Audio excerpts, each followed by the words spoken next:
Good morning. Welcome to the first meeting of the 2017-18 Budget Committee. Today you will learn the basic information about our current budget reality. This will include information on the Governor's proposed budget for general purpose aid for education, as well as our fixed cost, some local increases, as well as other things that we are considering for the 17-18 budget. You will hear presentations from all of our school principals, our special ed director, operations director, and our transportation director. Presentations that you will see today will include funding for general education. It will include some of our increasing costs, which are contractual. There is an unfunded mandate for pre-K that we are going to speak about. We'll talk about some of the cuts that we have already made and some that we are considering. And then we will have each principal also talk about some of the needs or wants that they have for the 17-18 budget.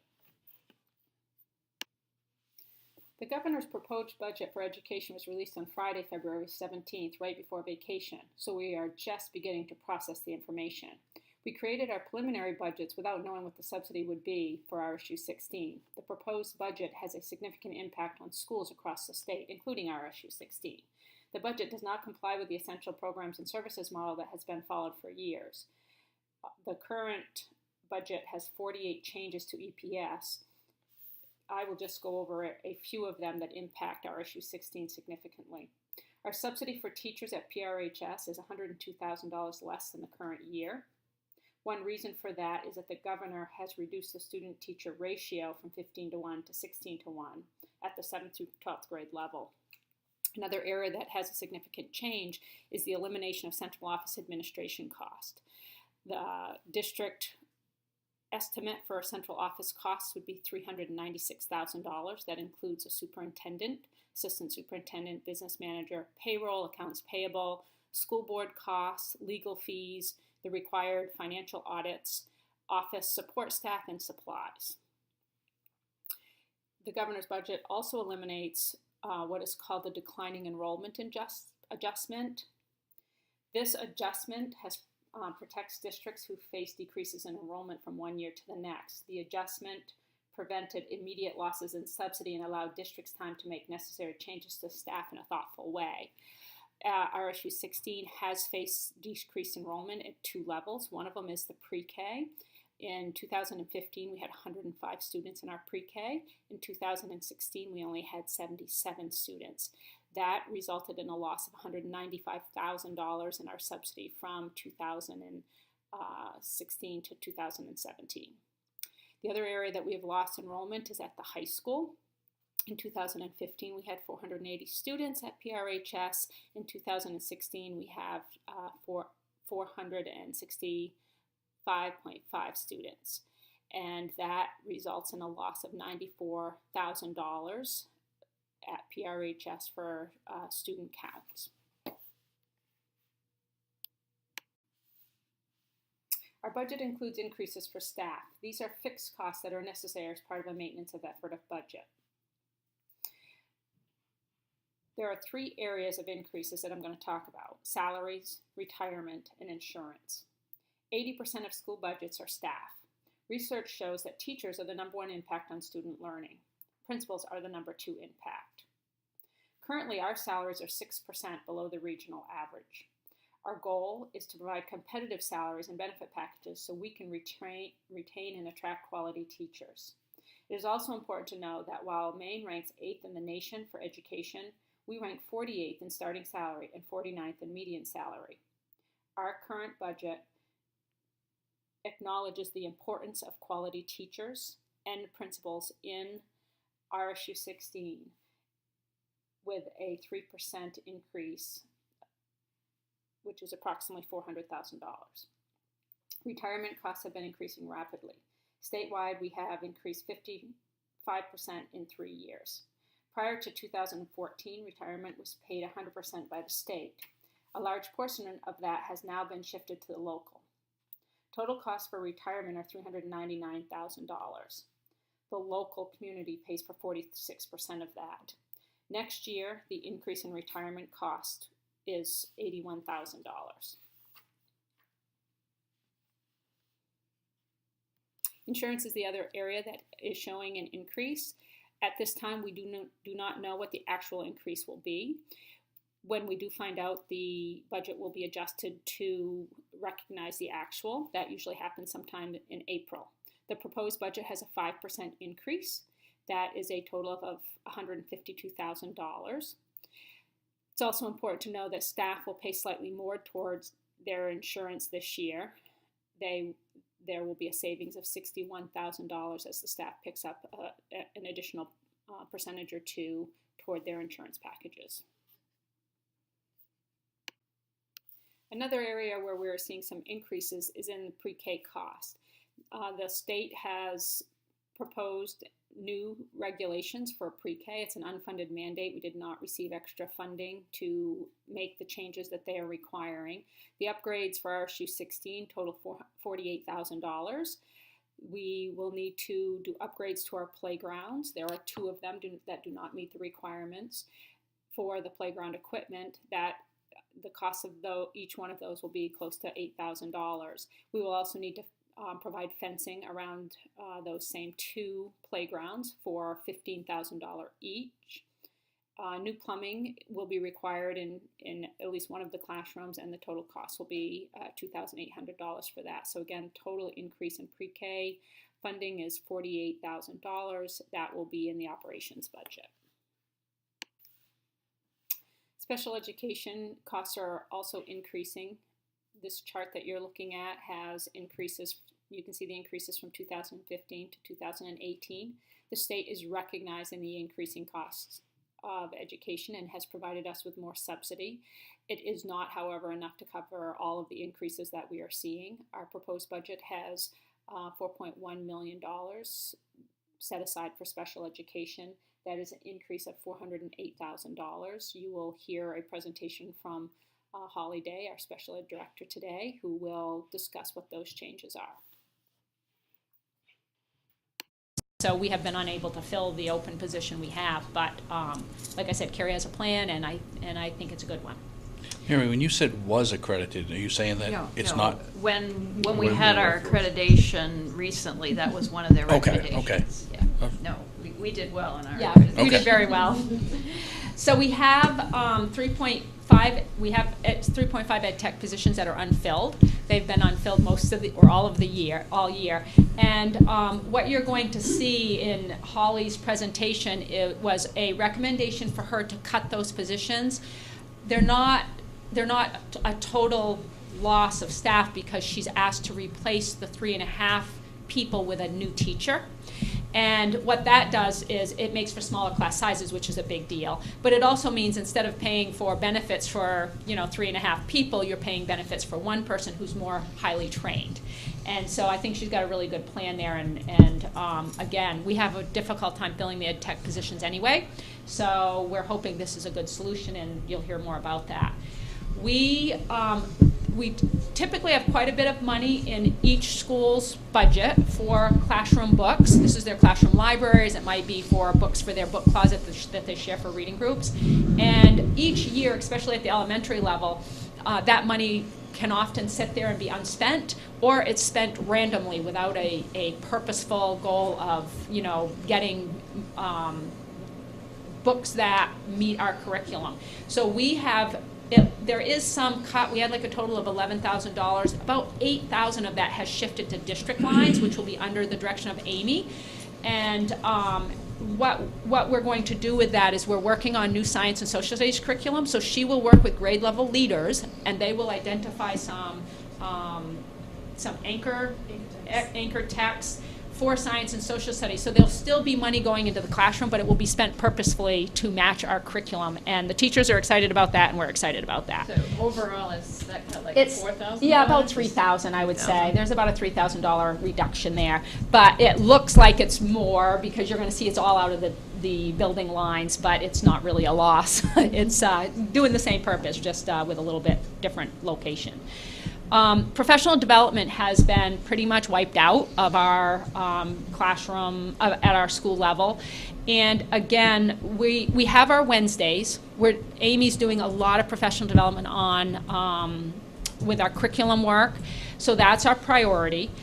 And what we have done is we've reduced or almost eliminated the money for individuals to go to conferences in the district money. And we will be using some Title II grant money for that purpose, and also some proficiency-based diploma money that we get from the state for that purpose. But there certainly will be less money for individuals to go out of the district to conferences. And you know, that's a bit of a sacrifice, but it's not a huge one, because what we know from the research on professional development is that internal professional development that actually is on-the-job training has a much higher impact on student learning than when a staff member goes off to an individual conference. So again, that was a cut that's usually there's some money there, and at the elementary level there's no money at all for that. Library books. We were spending about $15 per student on library books, and have been doing that since Mike Wilhelm was here. He increased the amount we were investing in our libraries, and this year we cut that back to $10 per student. So there's a reduction in how much money we're investing in the library at this time. And our conversation was, do we feel good about what we have in our libraries right now? And the answer is yes. And that money was not just maintaining, but it was developing our libraries further. And now we're in a place where we're saying, okay, that's one area if we have to cut, we feel like we can cut back a little bit. We had an ELL position, 1/3 of a position. That's for our English language learners. We now only have 2 students that are English language learners. So that has been cut from $16,000 to $10,000. You never know how much money you're going to need for that line, because if one student moves in, you might need a full-time person, because you have to provide the services at the level they need. But right now, we think, I think we're figuring $3,000 or $4,000 this year, so we think $10,000 gives us a little buffer in case another student or 2 moves in. Cell phone contract. Linda did a lot of research for us and got to the bottom of our phone expenses, which was really helpful. We were paying about $60 to $65 a cell phone a month, and our administrators all have phones. And some other staff, and we now, going forward, will have a contract where it's $35 a cell phone, except for the administrators who have a hotspot, and it'll be $45. So we're saving, I think, $4,300 on our cell phone contract, which is a great savings. So having the staff that can look into all the details and get some savings for us is a big deal. Our heating system at Minot Consolidated School, that was in John's CIP budget. It cost $175,000. Our board knows about this already, but we are holding off on replacing that system, and we're putting in an application for a building project. And of course, if you get a building project in the works, you don't want to spend $175,000. So we are going to have to do a $10,000, $11,000 patchwork to get us by for a little while longer, but at this point we're holding off on that. And then the other thing that we're looking at, it's currently in here, and John and Tom and I are having conversations about this, but we have an open mechanic position since December. We have not been able to fill it. And you remember we used to have 1. We worked really hard to get 2 mechanics. Our inspections and our work on our buses has really improved a lot. And so we hate to lose a half-time mechanic, but at this point we're thinking if we can get by with a half-time mechanic and just send out projects that are, that if we, are urgent, if we can't keep up with them, that would save some money. So the current budget you're going to see has that half-time mechanic. And we're doing a little research with Gray New Gloucester and some other districts to see if they have any, if they could share services for a half-time person, because we've been unable to fill it at all.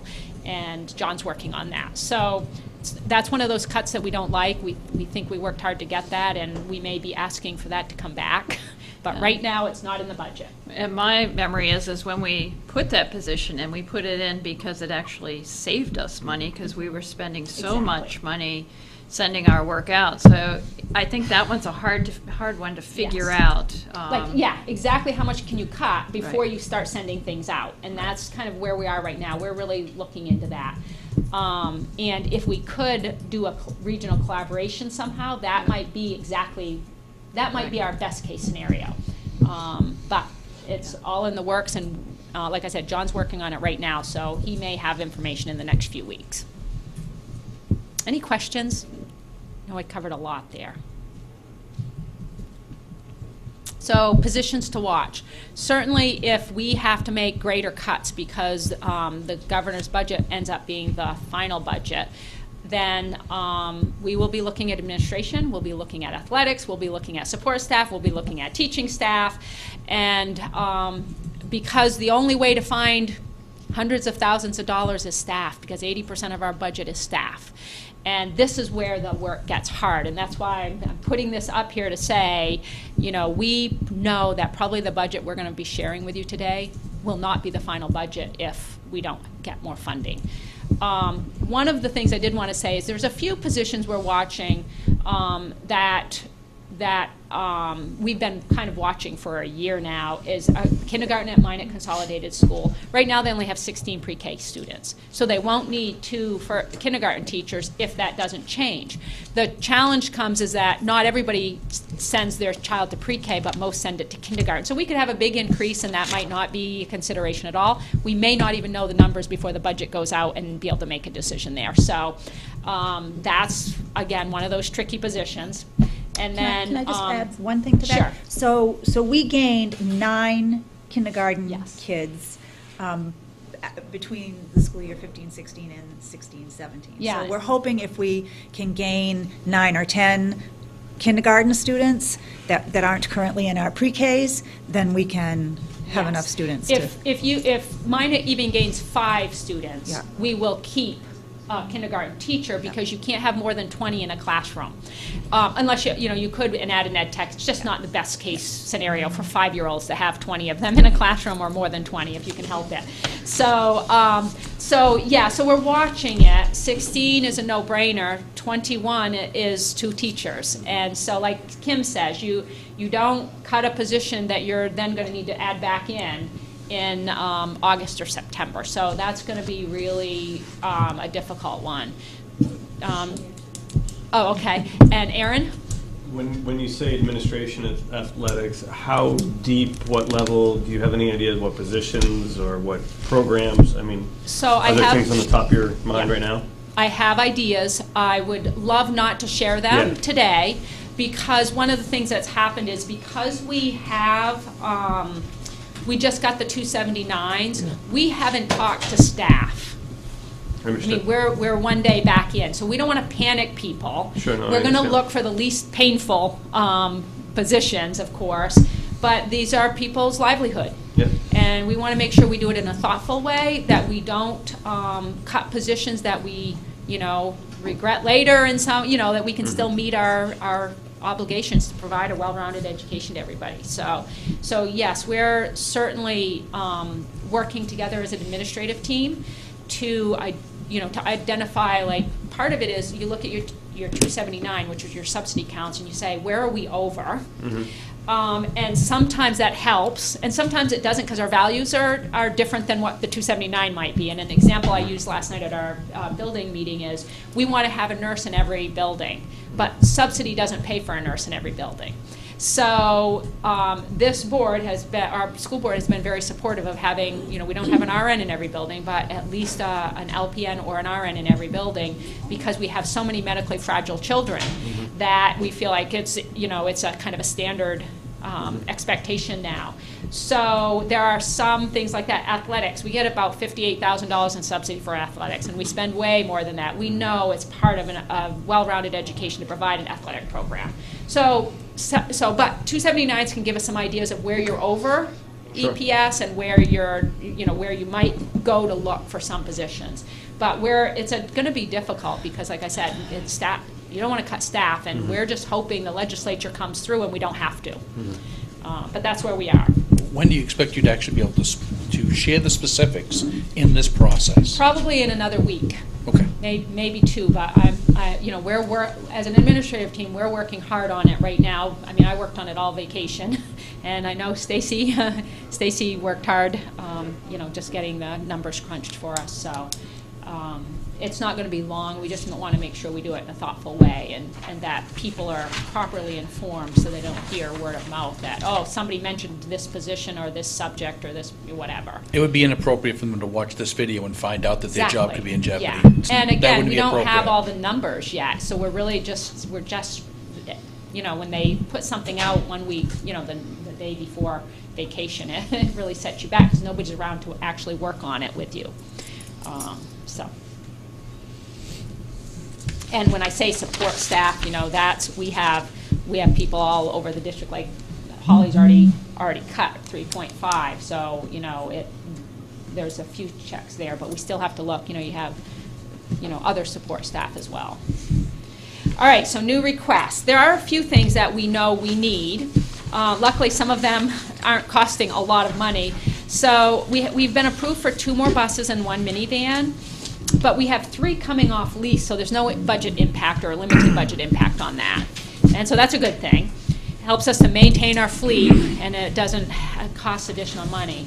We know we need a grade 1 position at Elm Street School. This year, how many kids in your classroom, Ryan? 22 and 23 in kindergarten. In kindergarten. And you're not allowed to have more than 20 in kindergarten, so we added ed tech to support those numbers and bring the student-teacher ratio down.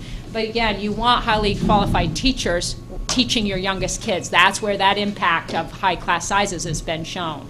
So that position is required, and what I'm going to do is, instead of adding one into the budget, I'm going to use Title II funds, and I'm going to do a class size reduction grant for next year. And so there won't be a budget impact on that. And what we usually would spend that money on is professional development. So again, when I was saying there would be less money in professional development, that also impacts the professional development. But we have a lot of internal time, like I said. So we feel comfortable doing that, and I think that's the right way to go. And the next bullet here is linked to that one above. So we've added $20,000 of curriculum development money into our local budget. Bless you. That is what would normally have been in the grant. So the grant now, we have a Title I, a grade 1 teacher, which will be about $50,000. And so instead of having the $50,000 for the curriculum work, we're going to have $20,000, but it will come out of the local budget. And it means it's a savings of $30,000 to the local budget. So that's why we're doing it that way. Yes? Well, if we have to cut a kindergarten teacher at Minot, would you consider moving one Absolutely. over, and then we wouldn't have to touch the Title II for that? Yes. Because she's already, okay. Yes. If, you know, or you move it and you have a savings, but yeah, you can certainly, you want to look at all of your money from federal funds to local funds to state funds, and you are strategic in where the best, you know, use of those are, so that you're using all of them purposefully, all toward to meet our strategic plan. Okay. So that's kind of how we look at it. We have all of that money on sheets, and we say, you know, how are we going to spend this money to make sure we get the best bang for our buck? Can I just add to that? So thinking about that, Minot is going to, and this is a little bit off the subject, but Minot is going to need another teacher in 5th grade next year that we don't currently have. So whether that shift moves from K or something shifts within the Minot school, we don't know that yet. Yeah, we're So not planning a reduction in force because typically you have open positions. So we're not really worried if we have to lose a 1st grade position. We're not thinking we're losing a staff member for that purpose. Yeah, we want to keep.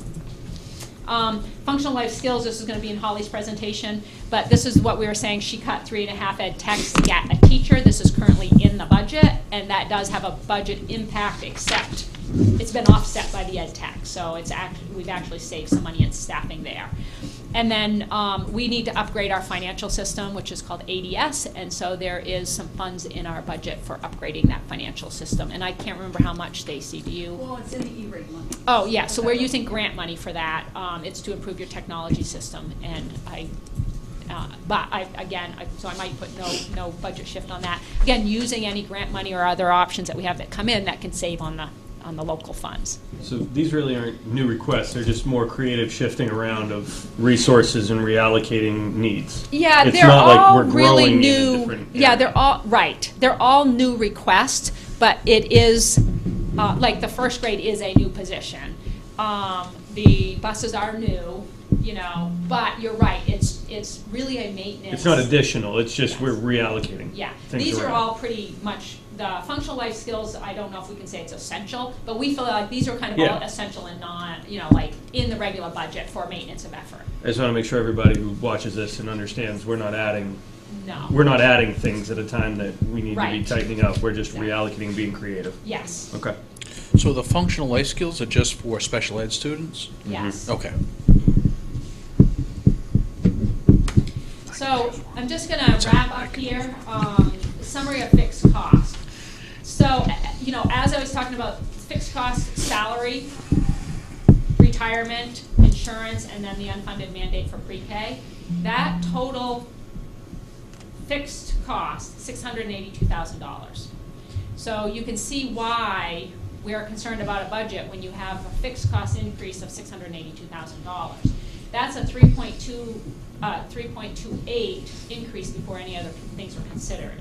And then when you add a loss of $289,000 overall from our state subsidy, that puts the local increase at $926,000. And that's why we're concerned, that's why we're assuming we're gonna need to cut some staff if the governor's budget stays where it's at. And so coming before you today, letting you know this is the numbers you're going to see, but it's probably not gonna be the last numbers you see. And that's a little different than in the past. I mean, we've had some adjustments where we said these are our priority items, but right now there are no priority items because we're just trying to cover our basic needs. And hopeful that money will come in and we'll get some of them back, but it's going to be a little bit different budget season than it's been in the past because of the unknowns and the priorities that we have.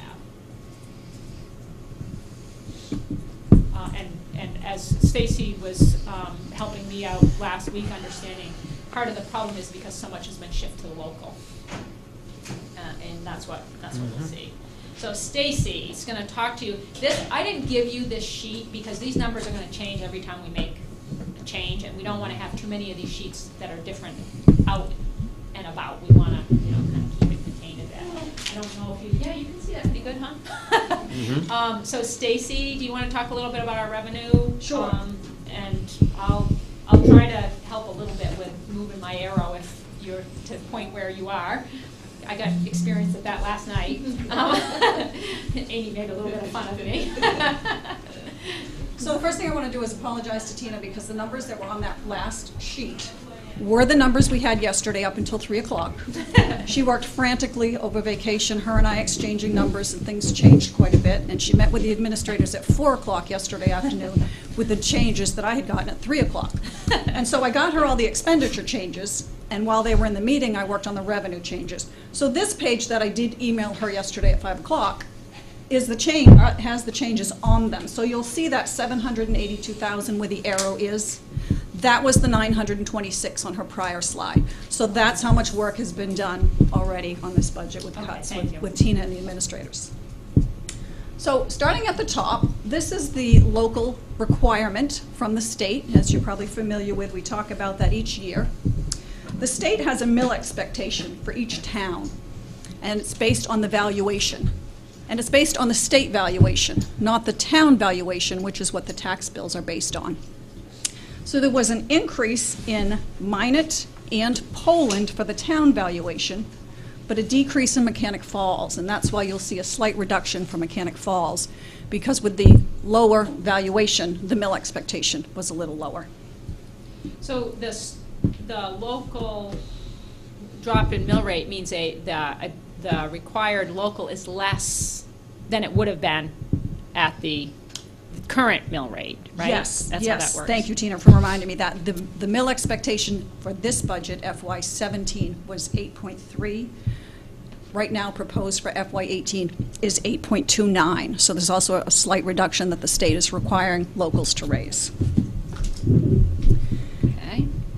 Moving to the state revenue, you'll see the reduction of $287,000. And a good chunk of that is, like Tina mentioned, where the governor is proposing not funding system administration.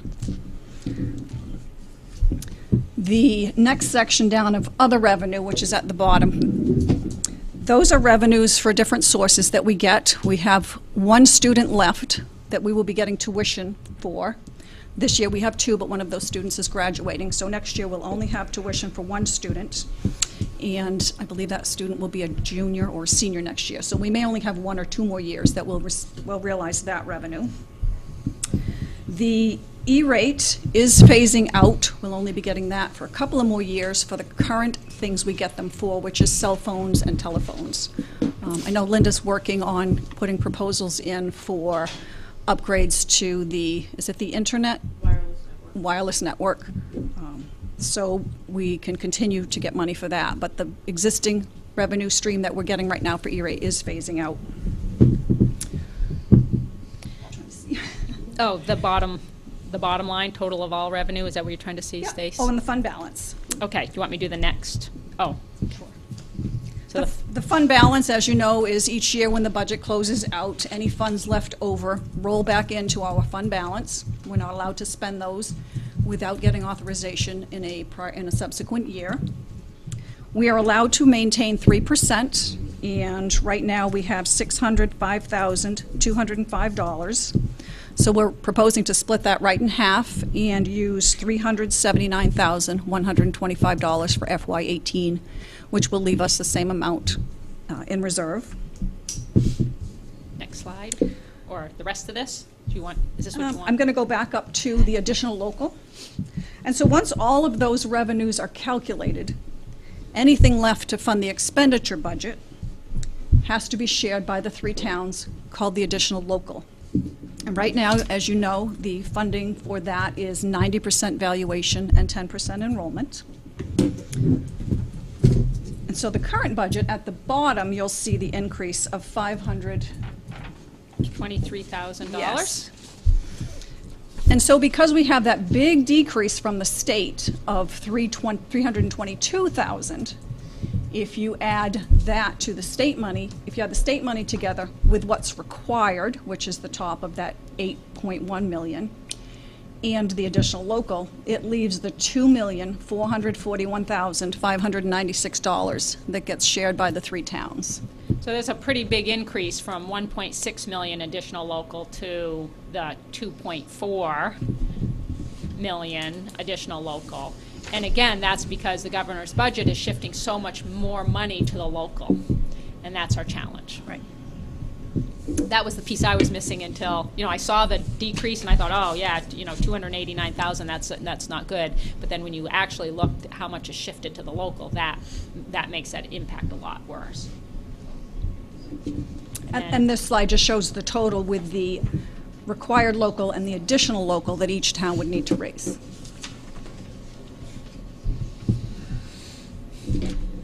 So the good news is over. No, we have worked really hard to make sure, like I said, a lot of hard work has gone into making sure that our budget is fiscally responsible as we can.